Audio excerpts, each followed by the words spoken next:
Have you ever gone to that place? No, but I heard it was haunted. I also heard it comes alive at night. Yeah, right. Well, what are you girls doing tonight? Nothing.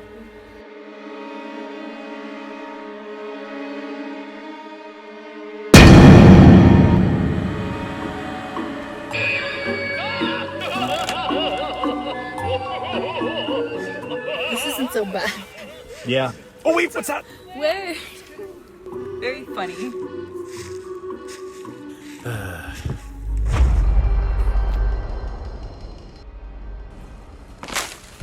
Did you hear that? Yeah, it's probably Kyle. That's not funny. Oh come on, it scared you a little bit. I thought this place is supposed to come to life.